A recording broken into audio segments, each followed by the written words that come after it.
Quezon City launch kasi nag-launch na sila sa Baguio last week.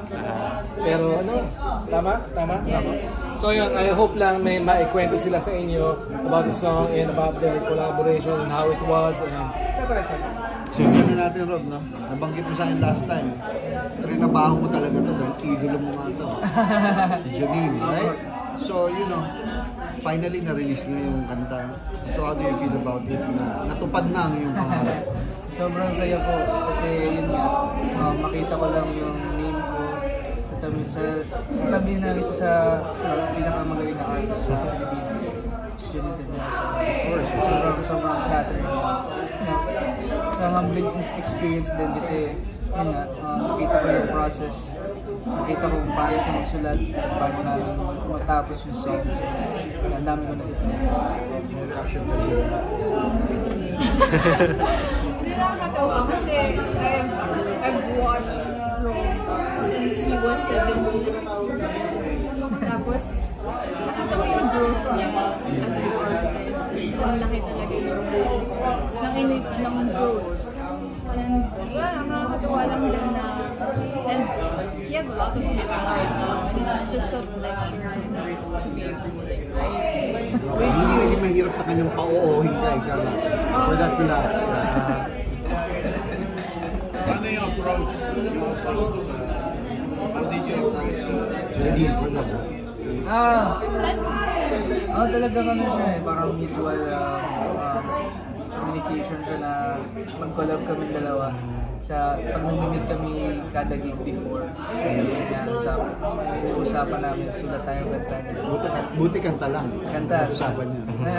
Buti kanta. So, just to confirm, this was your idea or this was your original idea? I mean, the collaboration. Hindi ko, kami pong dalawa talaga eh. Ever since nakikita kami talaga. Sulat tayo kanta, gano'n. Siya rin, gusto niya rin. So, ayun nga, may nakikita namin yung isa't isa live. So, ayun nga, na-admire namin yung talent namin. And, yun, gusto rin namin na-experience kung paano kami nagsusulat, paano kami nagsusulat. Both of you are singer-songwriters. So, how easy was it to collaborate on something, and was there any creative differences that you had to resolve in doing this project? Sa creative differences, I don't think it was hard kasi I know Rob's music well and I know mine as well. So parang alam na namin yung strengths namin sa pag-songwriting and sa singing. Pero I think ang naging dilemma namin is kung paano lang namin gagawin yung mga melodies, kung paano kami mag-start. Pero kasi may basic idea na kami kung ano yung susulatan namin, like sa lyrics, like what the song talks about. Pero hindi pa namin alam kung paano namin siya kakantahin together. So dun kami nagtagal, like 8 hours kaming walang masulat sa studio. And then we had to change instruments. Tapos dun pa lang namin na found yung chorus, which is the chorus. What about you, Rob? Sa perspective mo naman? Ayun, gano'n din. Kasi, well, ako naman parang binibigyan niya ako ng chance, opportunity gumawa ng sound, ng chord progression sa gitara. And yung may nahanap kami na sound and yung groove, yung rhythm na nahanap namin is yung napapakinggan niya. And nagustuhan niya rin. And ako gusto ko rin yun. So, ayun, nung nahanap na namin yung mga basic progressions ng kanta, doon na namin nasulat yung words. Pero yun nga yung sabi niya na nahirapan kami mag-start kung paano siya sisimulan. Kasi nga yun nga, first time namin nag-collaborations. Ako, first time ko makipag-collaborate sa artist. Mas personal, mas in-depth na sulatan talaga. Sabi nyo nga, you guys parang kind of know what your strengths are, parang ganon. So, Janine, what do you think, anong strength ni Rob as a musician? First of all, vocals niya, crazy, amazing. I think yun talaga yung nag-draw din sa akin. First time kong napanood siya, kahit sobrang bata. Like the way he sings. Kasi it's the same as the MP3, but even better. Live. What about you, Rob? Without being too patriotic. Dahil fan, sabi mo fan ka ni Janine. Well, we all know Miss Janine Tanyoso sa vocals niya talaga. And siguro mas na-admire ko siya nung napapakinggan ko yung original songs niya. Yung mga singles na siya lang.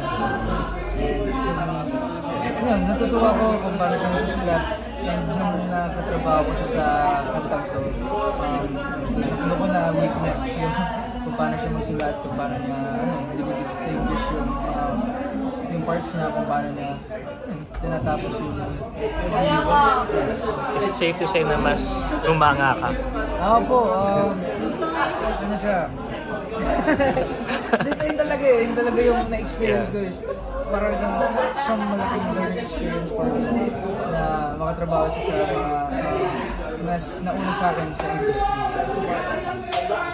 So pwede nga ma-assume na marami pang susunod na lang. Possible. How would you describe the song? I think roller coaster siya. Pang road trip din. Parang mabagal kayo sa una, nagdadrive, pero pabilis ng pabilis.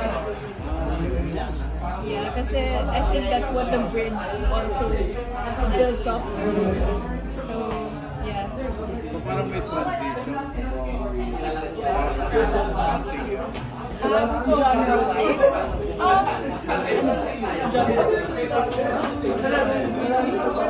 pero may mga parts na siguro bagay sa sound ko. May mga parts na bagay talaga sa sound niya. And yun, pinusion namin siya sa Concentration talaga sa artistry ng individual. Paano yun na-collage yung ganong magkasalit na genre? parang ano siya eh, mas na lang din siya eh. Galing. Lagi na bigla lang siya. Hindi namin Siguro ano rin, hanap din ang banda na. Yeah. Kasi bago namin siya na-record, talagang nag-jamming muna kami sa studio. And Hating, yung band niya, bassist and guitarist. Ako naman, keys, tsaka drummer. So parang solid person talaga. Kasi bihira yung ganun kanta, right? Sa mga band na naman, parang nabugit sa